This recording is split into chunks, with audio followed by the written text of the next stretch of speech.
बिस्मिल्लाहिर्रहमानिर्रहीम। अस्सलामु अलैकुम वरहमतुल्लाहि वबरकातुह। Dears, measure of central tendency के चैप्टर का ये लेक्चर नंबर 3 है, जिसमें हम क्वेश्चन नंबर 64 से लेकर क्वेश्चन नंबर 80 तक MCQ सॉल्व करेंगे। तो आते हैं क्वेश्चन नंबर 64 की तरफ।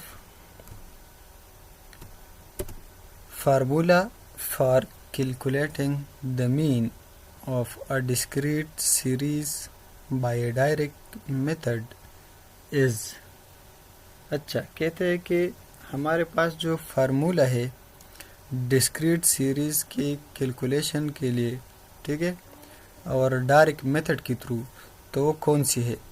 तो वो हमारे पास है ऑप्शन नंबर बी में, that is summation fi xi divide by summation fi। ठीक है, तो ये डिस्क्रीट सीरीज़ का डायरेक्ट मेथड वाला फार्मूला है, इसके थ्रू हम अर्थमेटिक में जो है वो फाइंड कर सकते हैं। Question number 65।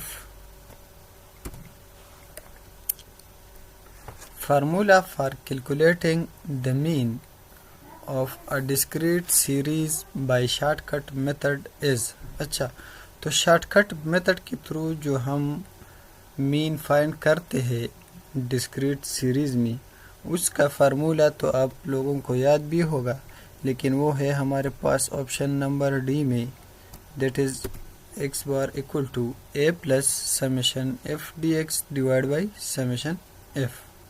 ठीक है, तो ये है शॉर्टकट मेथड का formula. Question number 16। ₹600 per day are paid on a research firm to its 50 daily paid laborers। अच्छा, एक फार्म है, रिसर्च फार्म है, जिसमें 50 लेबरर्स काम कर रहे हैं और उनको 600 रुपये पर डे हर एक को मिल रहे हैं। ठीक है, A worker gets 5 unpaid holidays in a month। अच्छा, और अब इसमें एक वर्कर जो है, हर एक वर्कर उनको 5 हॉलीडेज जो है वो एक मंथ में मिल रहे हैं, जिसकी उनको पैसे नहीं मिल रहे हैं। ठीक है, the average income of a daily paid labourer is. तो अब इनका जो एवरेज इनकम है वो कितना हो गया? मतलब ये कि 30 दिन जो है एक मंथ में होती है, जिसमें 25 दिन में उनको पैसे मिल रहे हैं, बाकी जो 5 डेज है उसमें उनको पैसे नहीं मिल रहे हैं। तो आपने ऐसा करना है कि इस 600 रुपीज़ को आपने 25 के साथ मल्टीप्लाई करना है, यानी 25 डेज के साथ। उससे जो भी रिजल्ट आता है उनको फिर डिवाइड करना है 30 पे, तो आपके पास एवरेज इनकम जो है वो आएगा, और वो आता है ऑप्शन नंबर डी में, that is 400 per month. Question number 67। The variate values which divide a series frequency distribution into 5 equal parts are called। अच्छा, वो वैल्यूज जो एक सीरीज को 5 इक्वल पार्ट्स में डिवाइड करते हैं, उसको हम क्या कहते हैं? उसको हम कहते हैं quantiles. Option A is the correct option. ठीक है, क्वार्टाइल्स जो होते हैं बी ऑप्शन में जो है वो 4 हिस्सों में डिवाइड करते हैं, ऑक्टाइल्स 8 हिस्सों में डिवाइड करते हैं, और परसेंटाइल 100 हिस्सों में डिवाइड करते हैं, तो इसलिए क्वार्टाइल जो है वो करेक्ट ऑप्शन है। Question number 68। The variate values which divide a series frequency distribution into 4 equal parts are called। उसे क्वार्टाइल्स कहते हैं। So B is the correct option. जो 4 हिस्सों में डिवाइड करता है सीरीज को, उसको क्वार्टाइल्स कहते हैं। Question number 69। The variate values which divide a series or frequency distribution into 10 equal parts are called deciles। जो 10 हिस्सों में डिवाइड करते हैं उसको हम डिसाइल कहते हैं। So B is the correct option. Question number 69 हो गया। Question number 70, the variate values which divide a series into 100 equal parts are known as percentiles. C option is the correct option। ये तो बहुत easy question है, इसलिए direct solve करते हैं। Question number 71, the variate values which divide a series frequency distribution into 8 equal parts are known as। जो 8 equal parts में divide करते हैं उसको ऑक्टाइल्स कहते हैं। So D is the correct option. Question number 72, the number of partition values in case of quartiles is. अच्छा, यह कहते हैं, इसमें थोड़ा कंफ्यूजन बन जाता है। जब पेपर में ऐसे क्वेश्चन आते हैं तो ऐसे क्वेश्चंस को 2-3 मरतबा रीड किया करो, क्योंकि इसमें अक्सर लोग जो है वो कंफ्यूज हो जाते हैं। अब इस क्वेश्चन का जो आंसर है वो है 3, लेकिन अक्सर जब एक मरतबा क्वेश्चन को आप रीड कर ले तो आपके जहन में आएगा कि यार क्वार्टाइल्स में तो 4 हिस्सों में सीरीज डिवाइड होता है, तो इसलिए हमारे पास ए जो है वो करेक्ट ऑप्शन है। हालांकि ए जो है वो करेक्ट ऑप्शन नहीं है, क्योंकि ये कहते हैं the number of partition values, यानी वो वैल्यूज जो इस सीरीज को पार्टीशन में डिवाइड करते हैं, यानी मतलब इस सीरीज को 4 हिस्सों में तो डिवाइड करते हैं, लेकिन इस सीरीज को जो वैल्यूज डिवाइड करते हैं वो वैल्यूज कितने होते हैं, तो वो 3 वैल्यूज होते हैं, यानी Q1, Q2 और Q3। इसलिए जो है B option is the correct option. तो ऐसे क्वेश्चंस को 2-3 बार जो है वो रीड करना चाहिए। सही है। क्वेश्चन नंबर 73,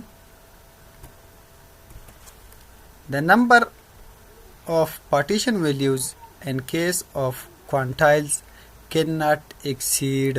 अच्छा, तो बात तो एक ही है, लेकिन यह सिर्फ इतना बताया है कि इस नंबर से एक्सीड नहीं हो रहा, तो 4 से एक्सीड नहीं हो रहा है, क्योंकि क्वांटाइल्स में 5 इक्वल पार्ट्स में जो है वो वैल्यूज वो सीरीज डिवाइड होता है, तो उसका जो नंबर ऑफ पार्टीशन वैल्यूज है वो 4 है, तो इसलिए 4 से वो इंक्रीज नहीं हो रहा। A is the correct option.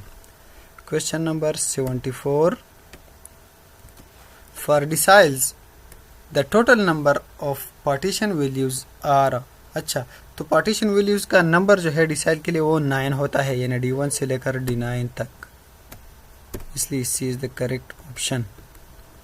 Question number 75,